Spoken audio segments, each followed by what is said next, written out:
mientras todos llegamos. Ustedes saben que el movimiento conservador nació en Europa originalmente como un movimiento intelectual, como un movimiento académico en el cual, a través del estudio histórico y filológico, se entendían las fuentes, el Talmud, las costumbres, etc. Eso quiere decir que su preocupación inicial no fue la teología, no había un discurso teológico unificado. Había diferentes figuras que tenían miradas sobre qué es Dios, sobre cómo actúa, sobre qué es la revelación, etc. Pero no había una teología, y no la hay hasta el día de hoy, una teología oficial del pueblo judío, pero del movimiento conservador. Pero en la segunda mitad del siglo pasado, estas dos figuras, Heschel y Kaplan, compiten sobre la ideología de sus alumnos. Cada uno de ellos impacta en sus alumnos de una manera distinta, y los alumnos del Jewish Theological Seminary, que está en Nueva York, se van alineando de un lado y de otro. Por ejemplo, ustedes han escuchado hablar del famoso autor del libro Cuando la gente buena sufre, Harold Kushner. Harold Kushner era alumno predilecto de Kaplan. Y hay otro rabino que estaba en California, ahora no está, Lucho Con, su hermano fue muchos años, o es todavía, miembro de esa comunidad, que se llamaba Harold Schulweis, parece la misma persona, pero es otra persona y también es uno de sus alumnos más fuertes. Y el alumno más fuerte de Kaplan es su yerno. Y ahora voy a contar cómo llega hasta ahí. Todo es la persona que creó, quien creó el movimiento reconstruccionista, no es Kaplan, sino es su yerno. Todo queda en familia. Es interesante mi acercamiento a Kaplan. Yo ingresé a la universidad a los 17 años. Me escapé de la universidad, de la Facultad de Ingeniería Civil en Buenos Aires, después de haber preparado el ingreso. La UBA es una institución prestigiosa. Quien la conoce en Buenos Aires, por ahí, no sé si se llama Paseo Colón o Leandro N. Alem, es como la Facultad de Derecho, no sé si la conocen en Buenos Aires, con esas columnas, y es la facultad. Y yo ingresé en la facultad, y cuando me dieron la nota, decía ingresó, dije yo no quiero estudiar esto. Y mi familia me quería asesinar. Mónica me decía, estás me invertiste no sé cuánto tiempo. Bueno, y ahí me fui a estudiar Derecho, o sea, nada que ver. Y en un momento estudiaba dos carreras y el seminario. Estudiaba Derecho y estudiaba Filosofía. Pero a los 17 años, enfrentarte a libros, a lo mejor alguno de ustedes lo leyó, el humanismo, el existencialismo es un humanismo de Sartre, o los libros de Heidegger, a uno lo hacen enfrentar a ideas que contradicen las ideas que uno recibió tradicionalmente. Y en ese momento, en el seminario, por lo que me preguntaba Pato, la teología de alguna manera oficial era la teología de Heschel. ¿Por qué? Porque Marshall era discípulo de Heschel, el departamento rabínico se llama Heschel, Marshall se encargó de traducir las obras de Heschel al español. En el año 83, 84, uno de los libros de Heschel se tradujo y era el libro que se estudiaba en teología contemporánea. Y yo, como era medio rebelde, no quería Heschel. Ahora me gusta mucho Heschel. Pero en ese momento dije, no, tiene que haber otra cosa. Y Kaplan era el personaje que balanceaba a Heschel. Y yo en ese momento, a los 17 años, tenía un acercamiento mayor a Kaplan. Kaplan para mí es un pensador que organiza a través de la razón, es muy racional, la mirada sobre el judaísmo. Y a mí, en mi vida personal, me pasa algo que es como tratar de ir equilibrando. Cuando el mundo se pone muy místico, muy oscuro, muy irracional, necesito volver a dos autores. Uno es Kaplan y otro es Rambam. Y cuando me pasa lo contrario, que mi visión se está transformando en muy racional, necesito volver a Heschel, al hasidismo y ahora, en los últimos años, a la mística. Pero Kaplan para mí es un autor muy importante en mi formación personal, y estoy seguro que en la formación de muchos de los rabinos que salieron del seminario ahora tenemos que decir en el siglo pasado casi, ¿no?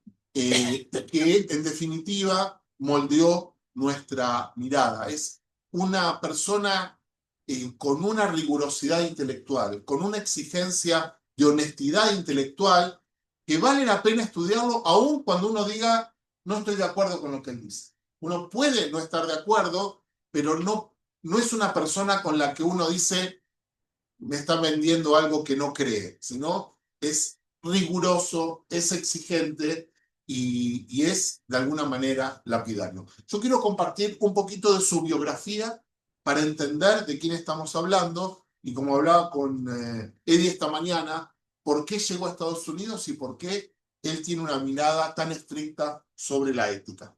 ¿Ok? Antes de eso, un testimonio. Kaplan cumplió 90 años, le hicieron un gran agasajo, y Heschel, que teóricamente era su, como se dice en el Brit, Baal Plukta, como si fuera su contrincante intelectual, en esa cena dijo estas palabras que me parecen bellas. Kaplan se toma el judaísmo como algo personal. Es una magnífica obsesión con él.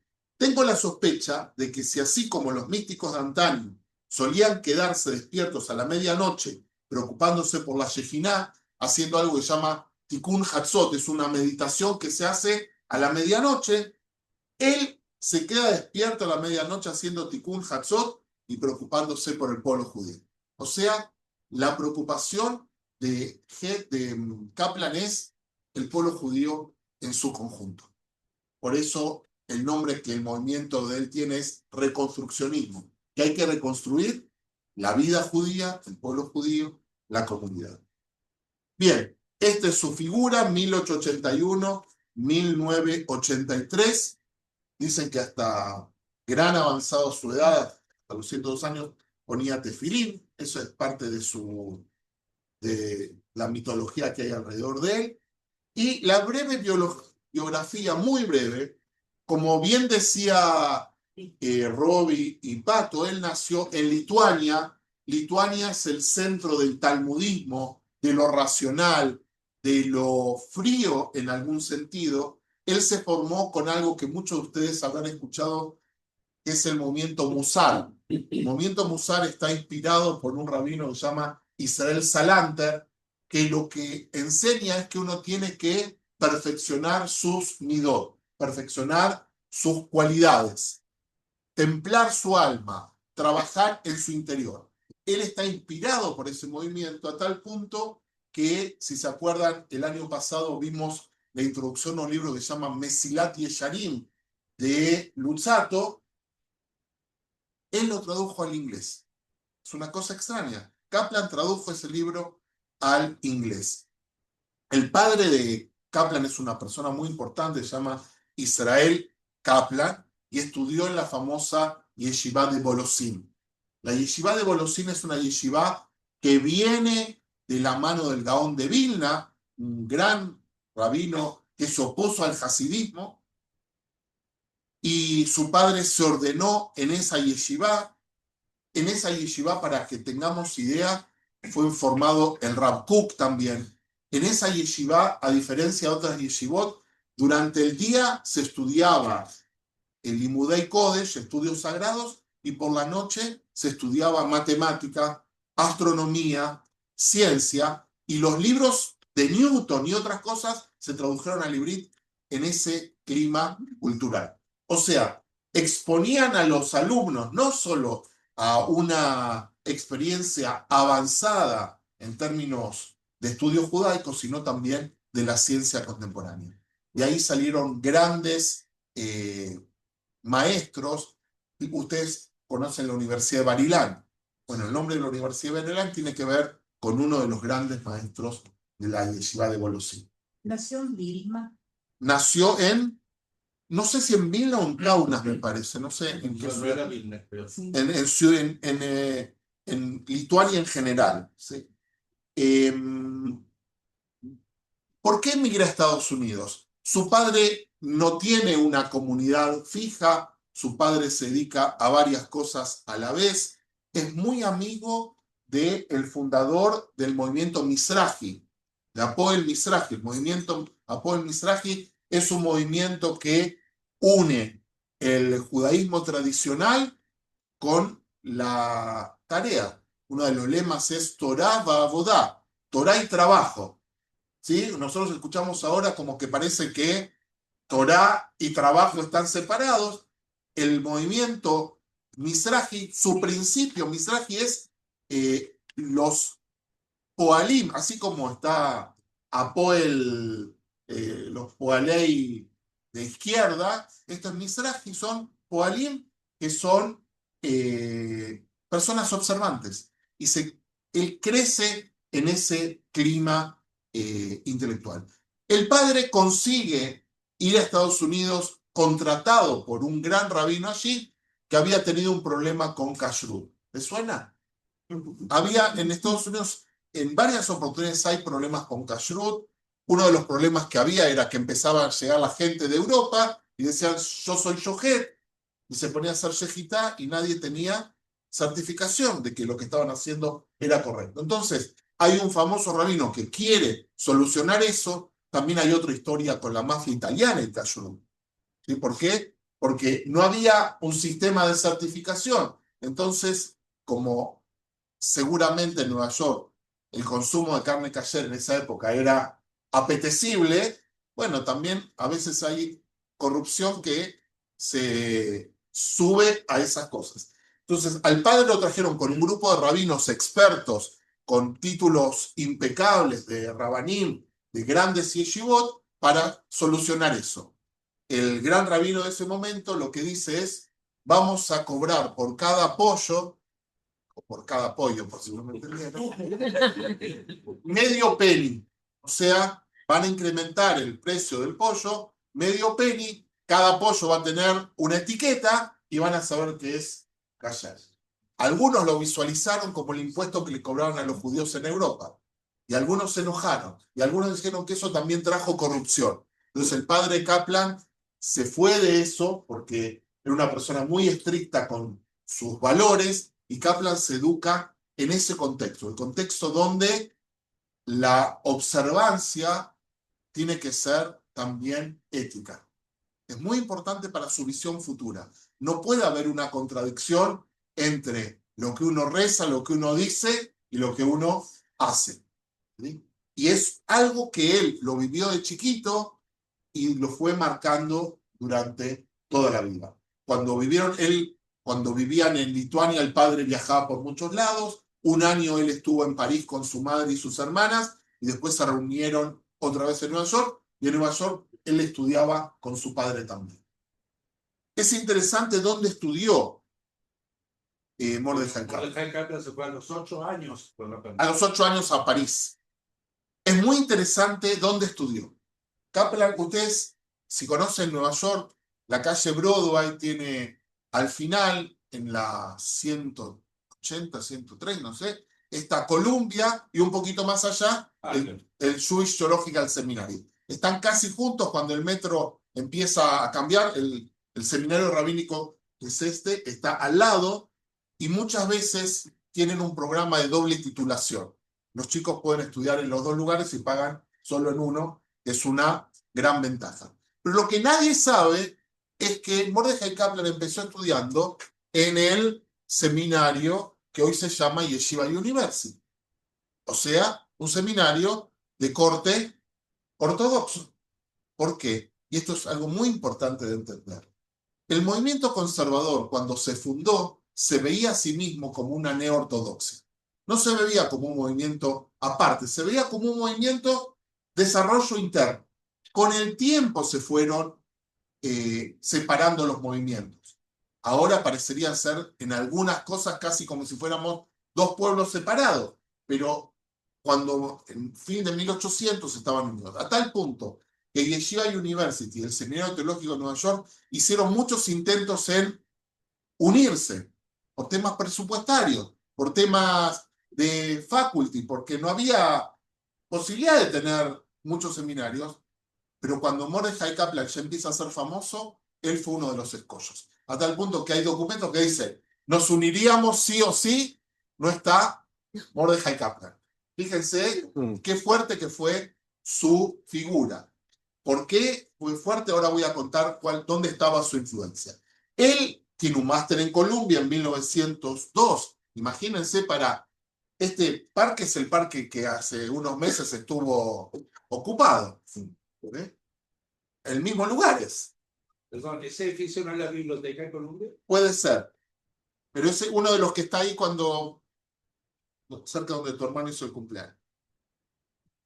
No, lo hizo un poquito en el club el otro año, los 75. Lo hizo también en Colombia. ¿Quién?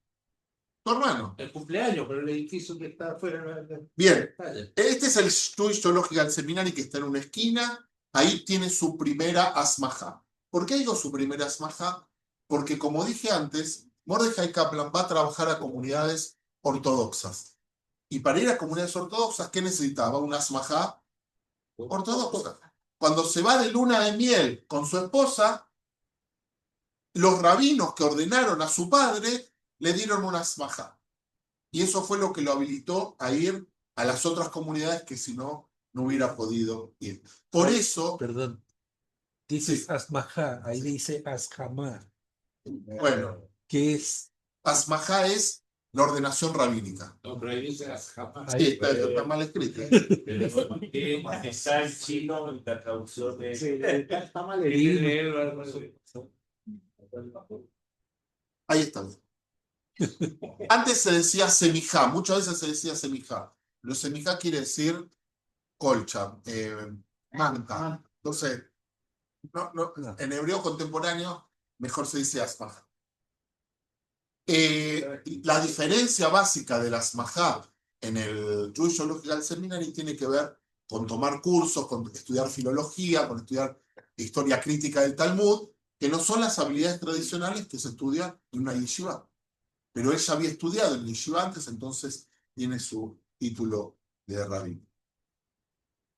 ¿Dónde Kaplan hace pie? Y él, fíjense, todos los años que enseñó, hasta el año 63, enseñó en lo que en Ibrit se llama Mijlalá. Yo creo que en Chile había Mijlalá. Hubo una Mijlalá. ¿Qué es una Mijlalá? Un lugar para certificar morir. ¿Sí? Cuando uno tiene una comunidad grande, necesita morir. Y necesita educarlos. Y necesita capacitarlos. Entonces una Mijlalá es como si fuera un terciario donde se forman los morir. Y en Chile, no sé cuándo dejó de existir. Bien, y después muchos morir venían de otros lados. Entonces, también tiene que ver con la historia del pueblo judío. En algún momento las familias querían que sus hijos se dediquen a la educación y después dijeron, dedicarse a la educación es poca cosa. ¿Sí? Es la verdad. Hay que educarse a ser ingeniero comercial. Otras aspiraciones, médico. Sí. Sería interesante que muchos quieran, algunos no, el chiste que dicen, ¿qué profesiones para un niño judío? Médico, abogado. Médico, abogado, las profesiones liberales que se llaman. Pero en una población como la de Estados Unidos, con tantas instituciones, se necesita tener un ejército de morir. Y Kaplan se dedicó a encontrar sistemas innovadores de educación, trabajo de capacitación, etc. Y ese era su bastión. Por eso no lo podía mover, porque él durante muchos años educó generaciones de profesores. ¿Vieron lo que pasó ahora con los profesores en Estados Unidos? ¿No?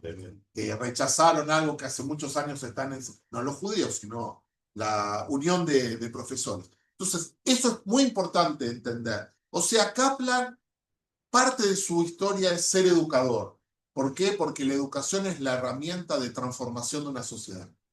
Esa es la visión de él. Como yo dije antes, Kaplan trabajaba incansablemente. Daba clases, daba conferencias, viajaba de un lado a otro, llegaba a su casa y escribía el diario. Un diario personal. Hay 15 volúmenes del diario de Kaplan.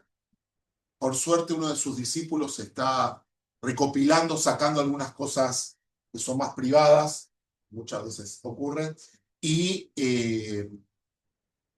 publicando. Ya hay 2 o 3 volúmenes de los diarios de Kaplan que son hermosos, porque uno lo abre yo en una época tenía uno de sus volúmenes en la mesita de luz, en el velador.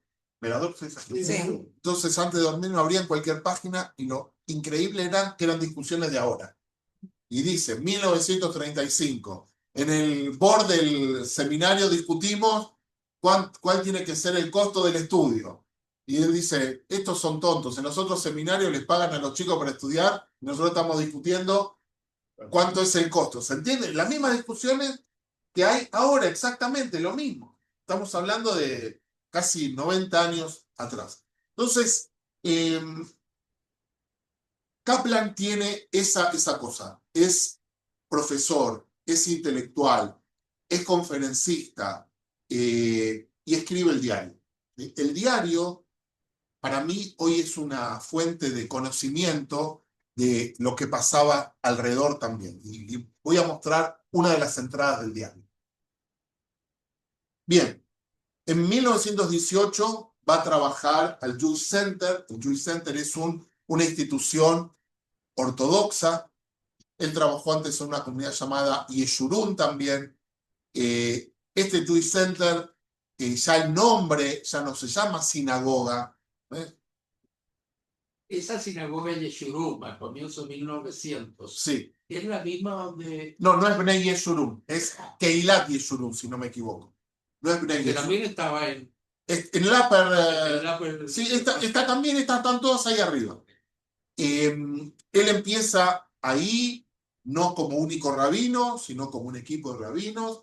Él es el inspirador de un movimiento que existe hasta ahora en Estados Unidos, se llama Young Israel. Aquellos que conocen diferentes lugares están en muchas ciudades, es un movimiento para jóvenes, él trata de involucrarlos. En un ratito vamos a ver algún texto de él, pero llega un momento que esta institución no lo puede contener, que sus ideas son tan modernas que no puede desarrollarlas en ese lugar. Ahora voy a contar una de sus ideas revolucionarias. Es tan revolucionaria que hoy todo el pueblo judío la acepta, pero en su momento le costaron aceptarlo. Si él empieza a tener conflictos y siente que en ese lugar ya es como si fuera ¿cómo se llama? Una camisa de fuerza, ¿sí? O sea que está aprisionado, que él no puede crear, que no puede trascender, y se va a otra institución que existe hasta ahora, que se llama SAJ, Society for the Advancement of the Judaism. Ya el nombre también está hablando de su visión. El judaísmo puede avanzar. Es una sociedad, es una confraternidad, es una hermandad, ¿sí? Y ahí es donde él lo utiliza de laboratorio de sus ideas. La primera idea, y una de las más importantes, aquí están las placas de ese lugar, ¿sí? Esta institución existe, y el Jewish Center también existe. Cuando se va Mordechai Kaplan, entra un rabino que nosotros conocemos a través de su nieta. La nieta es la rabina Diana Vila. Su abuelo fue el que tomó el cargo en el Jewish Center. Yo creo que vivía en Inglaterra todavía. Lo trajeron de Inglaterra para hacerse cargo de ese lugar. Estas son las placas de personajes muy importantes. Mordechai Kaplan, Lena Kaplan es su esposa, y la que vamos a hablar ahora es de Judith Kaplan. Mordechai Kaplan tiene solamente niñas. No tiene hijos varones. Ella tiene una sola niña. Ustedes saben que en el mundo... Rashi también es así. Rashi tiene solo hijas mujeres. Entonces, hay una costumbre que si un gran rabino tiene solo hijas mujeres, sus alumnos o los hijos de los diferentes alumnos se llaman los nietos. No son nietos biológicos, sino son, de alguna manera, los nietos espirituales. Entonces, Kaplan empezó con algunas ideas que nosotros vamos a ir viendo a lo largo de nuestros encuentros, y uno de ellos fue hacer Bat Mitzvah. ¿Sí? Es el primero que hace Bat Mitzvah en 1922. Nosotros en el 22 hicimos una ceremonia de los 100 años de Bat Mitzvah. ¿Sí? Aquí en la comunidad se hizo Bat Mitzvah por primera vez. ¿Tu hermana cuándo hizo? ¿En qué año? Mi hermana nació en 47, 12 años. Bien. Hay un bat mitzvah de 3 mujeres que están las fotos por ahí. Sí. Recuerden que las ideas no viajaban tan rápido antes. Una de la hermana Frank, Frank, mi claro. hermana Y alguien más que la hermana Frank sabe quién es, pero yo no lo recuerdo. Antes las ideas no viajaban tan rápido. Las ideas, hasta que iban de un lugar a otro, primero pasaban tiempo para enterarse y después para incorporarse. Aceptarlo también. Hoy algo pasa en cualquier rincón del mundo, no digo judío, pero impacta inmediatamente. Lo vemos en tiempo real muchas veces. Para aquellos que tenemos familiares en Israel, muchos tenemos algunas de las aplicaciones que nos enteramos cuando tenían que entrar al mamad, casi en el mismo momento que estaban entrando. Y esto es algo más contemporáneo. Esta es la entrada que puso en su diario después. No lo puso en Shabbat, sino el domingo o el lunes. Y él escribió: la semana pasada, el 18 de marzo, inauguré la ceremonia de Bat Mitzvah en el SAF, en esa institución. En el Meeting House, qué sé yo. Después voy a escribir más detalles, ¿sí? Pues no tenía tiempo para hacerlo. Mi hija Judith fue la primera mujer en hacer Bat Mitzvah. Y hoy en día, el lenguaje de Bat Mitzvah está tomado transversalmente. Puede ser que en Chabad hagan Bat Mitzvah de esta manera y en otro lado de otra manera. Pero un ritual de pasaje para mujeres hay en todos lados. Y él fue el que lo ideó. Hay otros que disputan eso, pero es posible que... Esta es la hija. Esta es la hija cuando era joven. La hija murió en el año 96. Uno de los textos que yo preparé para ustedes es el relato de ella cuando hizo Bat Mitzvah. ¿Qué pasó ese día? ¿Qué es lo que hizo en el momento que hizo Bat Mitzvah? Imagínense lo revolucionario que fue en ese momento. Hoy en día nosotros decimos, es una pavada. Pero ella cuenta que hombres y mujeres estaban sentados separados. O sea, ella atravesó la sinagoga para sentarse en el lugar de los hombres. O sea, hubo una transformación y cuando uno lee lo que hizo, ella va a decir irónicamente, no hubo ni truenos ni relámpagos, no pasó nada. No pasó nada, fue algo natural. Bien. Pero si mira esa foto de niña, ella tenía ya los hombros y parte del cuello descubierto. Era niña. Niña puede. O sea, bueno, ¿qué pasó ese día? Bien. ¿Qué pasó ese día? Lo vamos a leer en un ratito. En el material que yo preparé está el testimonio de ella, de cómo lo vivió.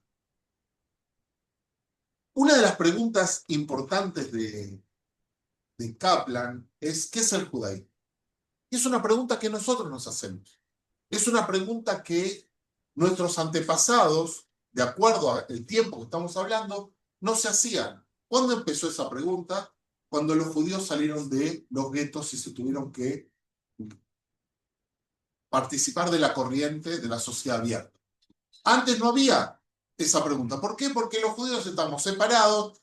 Para algunos éramos el pueblo elegido, para otros éramos el pueblo de Isida, pero estábamos sobre nosotros mismos, nos manejamos con nuestras tradiciones, algunos más, algunos menos, algunos eran osados de salir, como el personaje que vimos la otra vez, pero la pregunta sobre el sentido profundo del judaísmo no era pertinente. ¿Por qué? Porque había una historia que avalaba la mirada que teníamos sobre el mundo. Y en ese sentido, ¿cuándo comienza la pregunta? En la Revolución Francesa, cuando los judíos son invitados u obligados a formar parte de la sociedad. Por ejemplo, un judío tenía que ir al ejército, ¿sí? ¿Y qué hacían en Shabbat? ¿Iban a pelear o se quedaban? ¿En el ejército iba a haber kashrut o no iba a haber kashrut? Y todas esas cosas que impactan en una nueva vida. Recuerden que los judíos que vivían en Rusia tenían que ir al ejército decenas de años para desarraigarlo de su familia. O sea, el ejército era una experiencia de asimilación, era una experiencia de anulación de la identidad.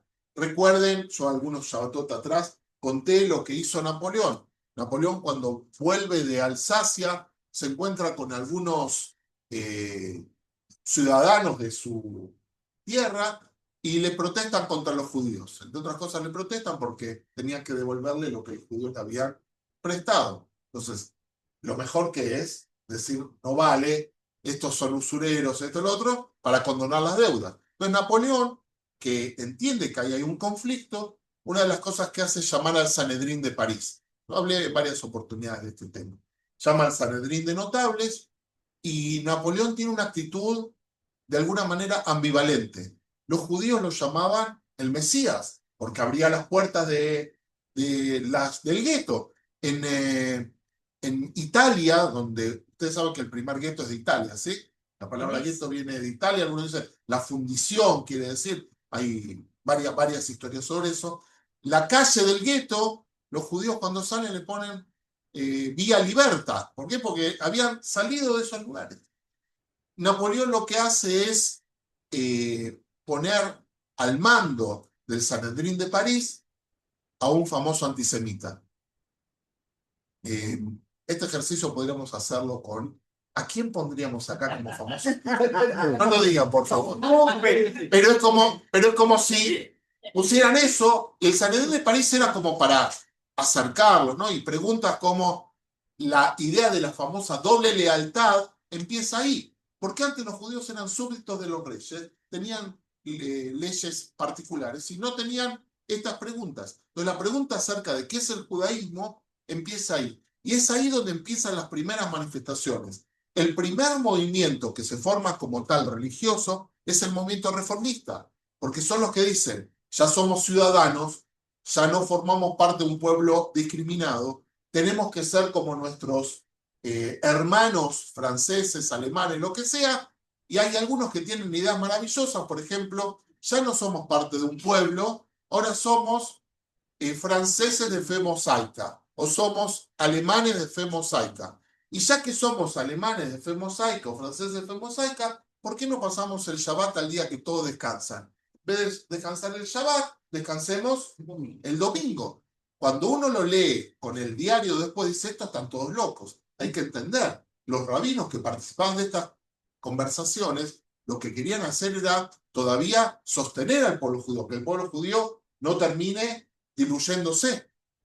Pero esas modificaciones radicales también trajeron algunas complicaciones. Entonces, la pregunta sobre qué es el pueblo judío, me gustaría tomar unos minutos para escucharlos a ustedes. Hice una lista larga. ¿Qué es el judaísmo? Le dije el pueblo, es una alternativa de su pueblo. ¿Qué es el pueblo judío? ¿Qué les parece? Porque o sea, antes, como tú decías, no era necesario definir ninguna identidad porque naciste judío, eras judío, no había nada más. Desde adentro y desde afuera. La tensión era de los dos lados. Bien. Bueno, ya antisemitismo y todo. Claro, Sí, claro. pero ahora las cosas han ido cambiando. Porque la pertenencia, por ejemplo, se siente la identidad, no obstante que puede ser ateo, que puede ser... Muy bien, o sea, una definición que es muy importante para los que están alrededor, ¿sí? Como religión, es una definición inapropiada, inapropiada. Ustedes saben lo que hizo Napoleón, hizo lo que se llama el consistorio, el consistorio de rabinos, y él dispuso, no él personalmente, cuál tenía que ser el entrenamiento de los rabinos, cómo se graduaban los rabinos. El consistorio existe hasta el día de hoy. Hay comunidades en Francia que son consistorio y comunidades que son no consistorio, que están fuera. Por ejemplo, una de las cosas que exigieron es que los sermones sean en francés y que tengan que estudiar esto, lo otro. O sea, hoy en día nosotros lo vemos como una injerencia del poder en la religión. No sería aceptado de ninguna manera. Pero en ese momento están creando un nuevo mundo. El Estado moderno es un Estado que trata de permear toda la sociedad. Fíjense, Francia no pudo resolver el tema de la diversidad, el tema de la discriminación. El presupuesto era, no, todos estudiamos lo mismo, todos tenemos el currículum igual y vamos a ser buenos ciudadanos de un país. Y recuerden que hace algunos años salió la disputa de si se podía ir con hijab o con kippah inclusive, o con alguna identidad al colegio. Entonces ahí es una cosa que no se pudo solucionar. Entonces, ¿es un credo? No, porque un credo es pensar en diferentes cosas y quien no crea de esa manera no está dentro de ese lugar. ¿Es una raza? Si nosotros nos vemos entre nosotros, cada uno tiene otro color, otra ley, ni siquiera es un grupo étnico lingüístico, porque cada uno habla en otro idioma. El hebreo es el idioma común, pero no todos los judíos ni siquiera hoy hablan hebreo. Entre paréntesis, Kaplan era un promotor de que todo el mundo sepa el idioma hebreo, porque el idioma no es solamente una cosa instrumental para compartir, sino es lo que genera y crea identidad, ¿no? Entonces, yo me hice una... Heschel hablaba todo el yiddish. ¿Perdón? Heschel hablaba Heschel habla en Yiddish, pero eso es como... hoy hablaba con una persona con un tema totalmente distinto, ¿no? Dice que él fue a visitar a un amigo que vive hace 40 años en Nueva York. El amigo le dijo, vení, vamos a comer a un restaurante. Y lo llevó a un restaurante chileno. Dice, yo me voy a Nueva York a comer a un restaurante chileno. Pero para él era estar con un amigo chileno, comer comida chilena, era como parte de su añoranza, ¿no? Fíjense, raza, credo, etnia, nación, estado, tribu a mí me gusta mucho, pero por otros motivos. Es un pueblo, es un grupo etnológico, etnolingüístico, es una fe. Bueno, para mí la definición de Kaplan es la mejor con respecto al juego. Y este es el aspecto de Kaplan que nadie lo discute tan ferozmente. Lo que discuten es otro aspecto que vamos a ver un poquito más adelante. Kaplan escribe este libro que él tuvo la bendición de conseguir el último ejemplar y Joyce compró 2. Así que no te envenes mucho porque no sé si lo vas a conseguir. Ahora sí, pero ni se consigue. Este es el original, no el original, esta es una edición moderna, se llama El judaísmo como civilización, hace una reconstrucción de la vida judía americana. Este está en inglés. Sí. Lo tengo en digital si alguien... El original es 1930 35 aparentemente lo escribió. Es muy importante entender la época en que lo escribió después del crack de la bolsa de Estados Unidos. Cuando leamos algunos de los textos que tenemos aquí, es muy importante entender eso. A mí me gustaría que veamos 2 o 3 cosas. Primero, entender la definición. Civilización religiosa evolutiva del pueblo judío. Él escribe todo un libro sobre eso, ¿no? Lo vamos a entender en 2 momentos. Solo una pregunta. ¿No es un poco contradictorio que tú permites un uso del judío para definir el judaísmo? No, porque lo dice como el pueblo, ¿sí? No, lo que pasa es que hay que entender el contexto de él. Él lo que dice es, el judaísmo es parte del etos de un pueblo. ¿Cómo se llama este pueblo? El pueblo judío. Y él lo mismo diría del pueblo de los indígenas, o de los, no se dice más indígenas, los pueblos originarios, ¿sí? El pueblo, y es muy importante tu pregunta, la civilización tiene que ver con lo que crea un pueblo, ¿sí? Tiene una relación con la idea de cultivar la tierra originalmente. Entonces, todo lo que crea el pueblo, su arte, sus leyes, su fe, etc., y él utiliza la palabra religiosa de una manera muy radical. Religioso quiere decir aquello que nos ayuda para mejorar, ¿sí? Lo que tiene que ver con lo salvífico. Salvífico quiere decir lo que nos hace ser mejores. Entonces, es una civilización que lo que hace es promover que las personas crezcan y se desarrollan. Por eso dice evolutiva. Vamos a ver más adelante. Él dice, el pueblo judío es un pueblo vivo. Si fuese un pueblo que se estancó en el pasado, no estaría vivo.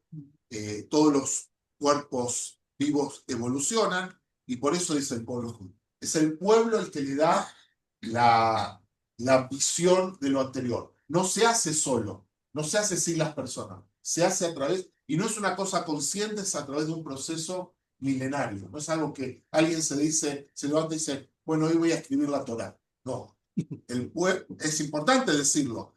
El pueblo, con el correr de los tiempos, fue generando sus relatos y sus narrativas, Y esas narrativas es lo que dice es que hay que reconstruirlas, hay que entenderlas. Y me adelanto con algo muy pequeño. Él dice, el pueblo judío vivió 2000 años en la República Judía. ¿Cuál es la República Judía? La comunidad. Y lo que hay que reconstruir es la República Judía. El espacio público judío como el espacio de encuentro y social. Oye, perdón, Rosita. me falta la palabra historia. ¿sí? Bueno, pero está ahí. Si dice evolutiva, es a través de la historia. A mí me resulta más cómodo decir civilización cultural evolutiva del pueblo judío dentro de la cultura. Ya te conozco. ¿Está bien? Está bien. Él escribió otra cosa. No, Pero lo que yo quiero decir, yo cuando, no discuto. cuando más adelante veamos qué quiere decir religiosa para él, tiene que ver con esta idea de que yo dije al principio que él fue a Estados Unidos por un tema ético, hay una demanda ética, hay una demanda de mejorar. En este contexto él se va a preguntar, por ejemplo, ¿qué quiere decir rezar? ¿No? Rezar, adelanto lo que vamos a ver mucho más adelante, quiere decir, entre otras cosas, poner en común cuáles son nuestros ideales, a qué cosas tenemos que aspirar. Si nosotros 3 veces por día terminamos diciendo Osé Shalom Bimromab, quiere decir que la paz es un valor para nuestro pueblo, inclusive en este tiempo que nos atacan de todos lados, aún así declaramos que para este grupo la paz es importante. Bien. Quiero decir justamente en relación a los valores que atraviesen en general a todos los judíos, no necesariamente que sean religiosos. Hay algo que está como... El tema, yo entiendo que el tema religioso es un tema que complica, en el sentido de religioso para él es esta de tómenla prematuramente aquello que hace que seamos mejores. No mejores que otros pueblos, sino mejores personas. ¿Puedo hablar? ¿Puedo hablar? No lo diga, la verdad es que nuestro pueblo ha recibido una No, si no serie estoy de muteada. valores que les tenemos a través de la historia, también lo hayamos elegido o no. Hay algo que estamos heredando. Y eso es lo que le redujo. Sí, él dice A ver. recibido en el sentido de civilización, hemos desarrollado, o hemos descubierto, o hemos ido incorporando. ¿Sí? ¿Por qué? Porque acuérdense, lo vamos a ver más adelante, que no cree en algo trascendente, sino en una mirada naturalista. Eso es muy importante entenderlo. Bien. Solo para ayudar. Rabino, yuju. Las preguntas, si hay alguien que tiene preguntas, después de que termino mi presentación, hacemos las preguntas, para no... Veo que está por ahí Andrea. Cuando termino, Sí, yo quiero hablar. Anótatelo y te escucho. Dale. No sé, ya cachó. Obvio. Si ustedes leyeron, yo le conté a Eddie de esta manera, si ustedes leyeron el otro libro, el libro que se llama El Enigma Spinoza, no El Secreto de Spinoza, sino el enigma, los dos ponen nombre muy parecido. El Enigma Spinoza de Yalom, al final, Bento discute con un alumno de él que lo sigue viendo en forma media clandestina, que se llama Franco, y Yalom dice, en el apartado final, dice, las palabras del rabino Franco, en realidad, son palabras textuales sacadas de Mordecai Kaplan, como si fuera un personaje antiguo. Hay muchas coincidencias entre Kaplan y Spinoza que vamos a ir descubriendo. Pero un amigo mío me dijo, no pongas a los dos autores porque así haces que se achique uno. Entonces, que lo vayamos descubriendo es lo que hay que hacer.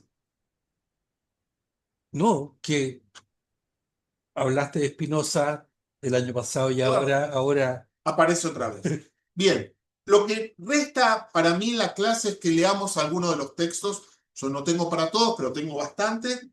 Uno de la introducción y otro que se llama Los 13 anhelos, que son cosas que él escribió, y creo que con eso la clase de hoy va a estar más que solamente para que tengan ganas de seguir escuchando sobre Spinoza. Pueden pasar sobre Kaplan. No lo sé. Lo que pasa es que algunos dicen que Kaplan es el Spinoza contemporáneo. Pásenla para atrás. Estoy de acuerdo. Tomen, pásenla para atrás. ¿Cómo? Claro. No, hay tres cosas diferentes. Hay tres cosas diferentes. Los mandaron por mail. Sí, Sí, para los que se anotaron, lo mandaron por mail. Por eso es importante anotarse para recibir el material y recibir el PowerPoint también. O sea, necesitamos para ordenar un poquito eso. ¿Ok? Pero estamos bien. El primer texto que vamos a leer no es el primero, sino es el último. No, el de la hija. Dijimos que la Bat Mitzvah la hizo en el año 22. Ese es un libro, un texto anterior al que escriba el libro. ¿Sí? Fíjense que es simple. ¿Sí? Voy a... Sobra alguno y viene con página. ¿Qué página menos que El mío, lo demás no. Después te doy el mío. Ah, ya sé lo que pasó. Yo te voy a dar una copia. Había uno que estaba huérfano por ahí, era que se ve que no se editó. No sé, si no me equivoco, está en el. Sí. Bien, entonces vamos a ver primero el texto de la recolección de la hija, lo que la hija escribió de su Bat Mitzvah. ¿Sí? La hija se casó con Ira Eisenstein, que fue su gran discípulo, el que creó el movimiento, el que impulsó el movimiento. Dice, primero la recolección general. Era un día soleado de principios de mayo de 1922. Mis dos abuelas, meciéndose suavemente en las sillas que les proporcionaban especial comodidad en nuestra casa, conversaban en yiddish. Su conversación no estaba destinada a mis oídos, pero como la abuela Rubin tenía cierta dificultad auditiva y ambas estaban conmovidas por la intensa emoción, pude escuchar a escondidas sin dificultad. Suegro, dijo la suegra, habla con tu hijo, dile que no haga esto. ¿Sí? Está a punto de hacer el Bat Mitzvah. Entonces le dijo, ojo, no lo hagas. Mahatein dijo la abuela Kaplan, sabes que un hijo no escucha a su madre. Habla con tu hija, dile que le diga que no haga esto. ¿Y qué era esta terrible acción que mi padre estaba a punto de cometer? Y que ambos intentaron inútilmente evitarla. Planeaban presentarme en una ceremonia pública en la sinagoga como Bat Mitzvah. La sinagoga era la recién fundada Sociedad para el Avance del Judaísmo. Llevaba solo unos meses celebrando servicios cuando se contempló esta nueva y funesta ocasión.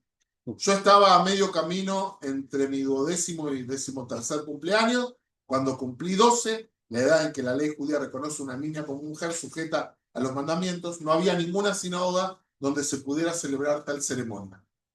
Esta es la primera oportunidad que para mi padre de poner en práctica uno de los principios básicos de su entonces aún desconocida filosofía del reconstruccionismo: la igualdad de la mujer en todos los aspectos de la vida judía. Sería injusto decir que yo estaba tan entusiasmada con el tema de esta ceremonia como mi padre. O sea, era una niña, le estaban haciendo hacer algo que nadie había hecho, hay que entenderlo. Todos miraban, una abuela decía no lo hagan. ¿Sí? El clima lo describe bien. También es importante, cuando veamos el texto de la introducción del libro, las preguntas y la época de Kaplan no es la nuestra. Kaplan escribe su obra más importante antes de la Shoah. ¿Sí? Hay un antes y un después de la Shoah. Antes de la creación del Estado de Israel. Está en otra época. Es importante poder percibir que las preguntas a las que él responde, en alguna medida, son las nuestras, pero en otra son las preguntas de su época. Es muy importante esa diferencia. Claro, yo defendía apasionadamente la causa de los derechos de las mujeres. Digamos que era ambivalente. Una palabra que no se había incorporado al vocabulario común de aquel entonces. Dispuesta a desafiar los estándares de mis abuelas, complacida de que me prestaran una atención un tanto halagadora y, sin embargo, preocupada por el posible efecto que esto pudiera tener en la actitud de mis compañeras, o sea, el grupo. ¿Sí? No les digo, 100 y tantos años después pasa lo mismo, ¿no? De mis compañeras las adolescentes, esa palabra tampoco estaba aún en el vocabulario, e incluso entonces podían ser notablemente crueles, con la excepción con las inconformistas. Estamos hablando de 100 años atrás, la humanidad en nuestros últimos años, en los últimos 20 años posiblemente avanzó más que en toda su historia anterior. Voy a avanzar un poquito, ¿sí? Salteo 2 párrafos para poder leer las otras cosas. A la mañana siguiente, todos fuimos juntos, padre, madre, las abuelas, mis 3 hermanas pequeñas y yo, o sea, si no inventaba Bat Mitzvah, no tenía posibilidades de celebración. Al edificio de piedra rojiza en la calle 86, donde estaba la Sociedad del Avance del Judaísmo, donde llevaban todas sus funciones. Los servicios se celebraban en una sala larga y estrecha que daba a otra más amplia y espaciosa. En la sala más amplia estaba la mibá, el arca. Los hombres de la congregación se sentaban en esa sala y en la mitad posterior de la estrecha, con o sin derechos, las mujeres. La vieja costumbre de separar a los hombres en el culto era difícil de eliminar. ¿Hasta qué año en nuestra gemeinde estuvieron separados, Robbie? ¿Vinimos para acá? ¿Allá? No.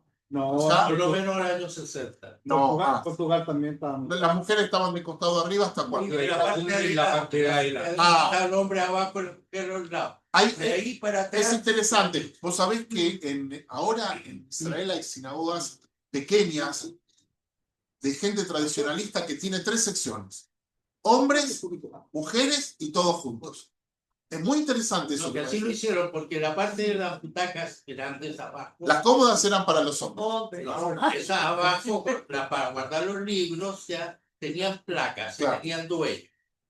Y las mujeres en el balcón al lado. Yo visité en el año 90, Eso. visité en el año 90 la comunidad. Posiblemente estabas vos en esa reunión, que hubo una reunión de rabinos que nos hicieron una recepción y nos mostraron esa sinagoga que tenía como 2 bandejones de costado. Y después tenía arriba también. Todo arriba. Bien.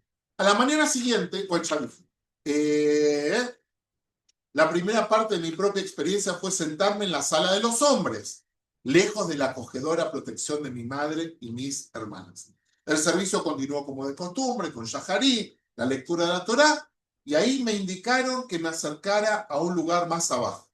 La bimá se encontraba a una distancia prudencial del rollo de la Torá, que ya estaba enrollado y cubierto con un manto. Entonces, ¿qué leyó ella? Posiblemente leyó la Haftará. De acuerdo a mis investigaciones, no leyó la Torá. Leyó la Haftará, que ni siquiera era obligación en una época. ¿Sí? Pronuncié la primera bendición de mi propio Humash, o sea, no leyó del rollo de la Torá. Leí la selección que mi padre me había elegido, continué con la lectura de la traducción en inglés y concluí con la braja de clausura. Eso fue todo. El rollo fue devuelto al arca con cánticos y procesión y se reanudó el servicio. No sonó ningún trueno ni cayó ningún rayo. La institución del Bat Mitzvah se había establecido sin incidentes y el resto del día fue todo regocijo. De verdad que es un testimonio lindo. ¿Sí? Es un testimonio lindo en cuanto a la historia. Bien, yo quiero ahora que leamos algo que está aquí, es algo que escribió Kaplan, se llama Los 13 Anhelos. Lo escribió en 1926, todavía no había escrito su obra, y ahí establece los principios hacia dónde quiere ir. La última, la que no tenía Joyce. Entonces, como parte de la ceremonia de inauguración de la sinagoga, él escribió esta especie de plegaria, que es lo que anhelamos. Queremos un judaísmo que nos ayude a vencer la tentación, la duda y el desaliento. O sea, un judaísmo personal. Es muy importante. No está hablando de algo institucional, está hablando de algo personal. La tentación, somos personas. La duda nos enfrenta y el desaliento. Si alguien de aquí no tuvo alguna de estas tres cosas, no está vivo. ¿Sí? Es parte de la existencia. Queremos un judaísmo que nos imbuya con un sentido de responsabilidad por el uso justo de las bendiciones con que Dios nos otorga, nos bendice. O sea, parece que lo escribe ahora. Bien. 1926. Las bendiciones que tenemos, utilizarlas correctamente. No se hablaba todavía de ecología, no se hablaba de sustentabilidad. Queremos un judaísmo tal que sea absolutamente confiable, que no, queremos a un judío, una persona, ahora ya no estamos hablando de otros, sino una persona, que sea absolutamente confiable, fíjense qué lindo, que su sí sea tomado como sí y que su no sea tomado como un no. Es una persona de palabra. Queremos aprender a utilizar nuestro tiempo libre de la mejor manera, física, intelectualmente y espiritualmente. 1926. O sea, hablando de todos los aspectos de la vida. Hoy diríamos que usemos menos redes sociales y que vayamos más al parque. Si eso es lo que se le está diciendo a los niños. Fíjense, ahora la mirada para otro lado. Queremos en el hogar judío que está a la altura de las normas tradicionales de virtud y piedad. ¿Cuál es el bastión de la vida judía? La casa. La casa. No son las instituciones son muy importantes, pero es en el hogar donde se forma el carácter de las personas. Ahora, al otro lado. Queremos una educación judía para nuestros hijos que fomente su crecimiento moral y espiritual y que puedan aceptar con alegría el patrimonio de ser judíos. 7. Queremos una sinagoga que podamos rezar con sinceridad y verdad. ¿Qué quiere decir esto? Que podamos rezar con sinceridad y verdad. Entender lo que estamos rezando. Entender o que esté alineado lo que nuestros rezos con nuestros valores. No es algo que se recita. Les quiero hacer un spoiler. Kaplan en su Sidur, que me llenó de alegría, que me lo reencontré esta semana buscando el material, él cambia algunas bendiciones. Nosotros, aquellos que tomaron el curso sobre Tefilá, saben que, por ejemplo, en la ley Nule Yabeach, en el mundo Ashkenazí, está censurado. La ley Nule Yabeach originalmente dice: nosotros nos reverenciamos, queremos agradecer a Dios, reverenciamos y alabamos al Dios, etcétera, y nos reclinamos. En el mundo sefaradí, que no tuvo la censura de la Edad Media en Europa, dice: porque ellos se arrodillan ante lo vano y lo vacío y adoran a un Dios que no les va a responder. Es horrible el texto. Eso se escribió hace miles de años, ni siquiera había cristianismo, pero los censores, los censuradores de Europa, o la autocensura judía, dijo: mejor saquémoslo, porque si no este Sidur no lo va a imprimir absolutamente nadie. Entonces, hay textos en nuestra plegaria que son complicados. ¿Se acuerdan cuando la iglesia rezaba sobre los pérfidos judíos? Bueno, era como un espejo de también algunas cosas que también nosotros decíamos. Ni uno está bien, ni el nuestro, ni el de los de ellos. Pero lo que dice él, también esto, si nosotros tenemos valores, por ejemplo, de la hermandad de la humanidad, no podemos tener un texto que hable de que los otros adoran cosas vanas y vacías, ¿no? ¿Mordecai Kaplan eliminó la frase de gracias que no me hiciste mujer? No, eso fue un proceso. Él tiene una... el spoiler que iba a hacer, que me distraje, es que él cambió. La primera braja que decimos cuando subimos a la Torah dice, a ver, los hombres, ayer, ¿qué dicen? Ayer Bajarbanu. ¿Qué quiere decir? Que nos elegiste. Él cambió esa palabra. No voy a decir cuál es, aunque me torturen. ¿No? Lo voy a contar la próxima vez. Él cambió esa palabra. Ahora algunas comunidades volvieron a la tradición, porque hay que entender la época. Utilizar las fórmulas que él decidió 100 años después no tiene sentido. Hay que entender cuál era su intención. Por eso, queremos rezar Queremos una sinagoga que podamos rezar con sinceridad y de verdad. Queremos nuestras tradiciones religiosas puedan ser interpretadas en términos de la experiencia y comprensibles para hacer relevante nuestras necesidades actuales. Y esto es muy importante. Él va a decir en la introducción de su libro, si el judaísmo no le habla a la gente, las cosas que vive la gente se transforman en que no le importa a nadie. Sigo. Queremos participar en la construcción de Eretz Israel en el año 26. ¿Sí? Mises sabía que se iba a llamar Medinat Israel. Entonces, ¿cómo lo llaman? Eretz Israel. Como un medio para el renacimiento del espíritu judío. O sea, el sionismo para él es parte del core, parte del núcleo. Muy importante, Kaplan es absolutamente sionista para participar del renacimiento de nuestro pueblo. Se te ha caído tu agua con manzana, como me enseñaste ya. Bien, queremos un judaísmo rico, siempre renovado mediante su expresión en la filosofía, en las letras y en las artes. O sea, un judaísmo activo. Queremos que todas las formas de organización judía se dediquen a cumplir con el propósito espiritual y hagan su mejor esfuerzo ético. O sea, que las organizaciones también tengan un sentido trascendente. Queremos que la unidad de Israel en todo el mundo esté fomentada a través de la ayuda mutua en casos de necesidad, ya a través de la cooperación y el desarrollo del judaísmo en todo momento y en todo lugar. Y por último, ahora es una declaración universal. Queremos un judaísmo que sirva como una influencia poderosa para la justicia, la libertad y la paz de la vida de hombres y naciones. O sea, sale de la mirada para adentro y ahora habla hacia afuera. Dice como los 13 principios de maíz. Obvio. ¿Quién no compra esto? Dicho en el año 1926. Y él está hablando a gente a su alrededor. Como se pasó ya un poquito de la hora y tengo preguntas de Andrea por ahí, yo solamente quiero invitarlos a que lean la introducción que está aquí, haciendo hincapié. Yo voy a leer la primera frase y la última, ¿sí? Pero ustedes lean todo. Si el judaísmo en América ha de subsistir o no, eso depende de lo que haga esta generación y la próxima. O sea, estamos en emergencia. Now, ahora es el momento. Por eso la reconstrucción. Por eso, si no reconstruimos, lo dicen en el año 35. Después de, entre otras cosas, ¿a quién culparon del crack de la bolsa? También a los judíos. Entonces, crecer en un ambiente donde los judíos son culpables de todo, muchos judíos dicen, yo no quiero saber nada con él. Y vean el final. Lo mismo, obvio.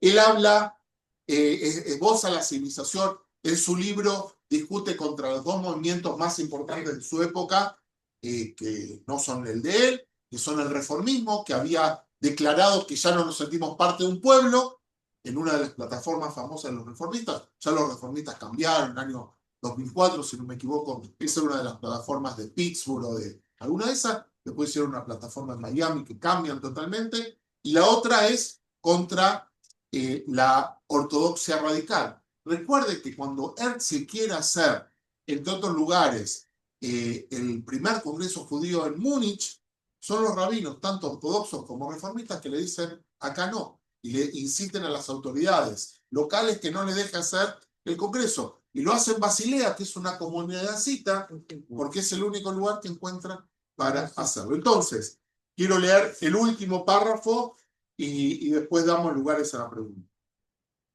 Él dice, hay dos visiones que confrontan. Una es todos irnos a Israel y otra es otra cosa. Él dice, yo creo el programa presentado en este libro es el último. Se apoya en la tesis cultural del judaísmo, tal como la aceptan quienes opinan que la civilización judía puede funcionar en grados distintos en la diáspora siempre que tengan su hogar en Palestina, así se llamaba, y conserve su carácter hebraico y religioso. 1926. Bien. Suerte dijo Palestina y no Uganda, porque Bueno, no en el primer congreso, sino lo de Uganda era algo más de índole práctico. Quiero, antes de cortar esto, quiero decirles, los cursos en nuestra comunidad no se cobran, son gratuitos, inviten a todo el mundo. Y aquellos que puedan, apoyen el programa. La Tzedaká sirve para que exista el programa, para que podamos entregar un contenido. Hoy, Kaplan, ¿quién enseña en Chile? Nadie. Si no lo estudiamos acá, no lo podemos conocer. Gracias al aporte podemos llegar a otros hermanos que no están en Santiago y en otros lugares del mundo y también seguir adelante con el proyecto. Así que, si pueden, en la medida de sus posibilidades, los invitamos a contribuir. Yo la tengo a Andrea, que tenía una pregunta, y después Geraldine. Andrea. Todo, Gabriel, Doris, Renato, bienvenido. Aarón, no sé. Uy, ahí hay muchas personas. Steffi, Miriam, qué lindo, Miriam, que te pudiste sumar. Andrea, te invito a que prendas tu micrófono. Yo voy a tratar de subir el volumen si lo encuentro. Dale, pero voy a cortar. Bueno, se escucha.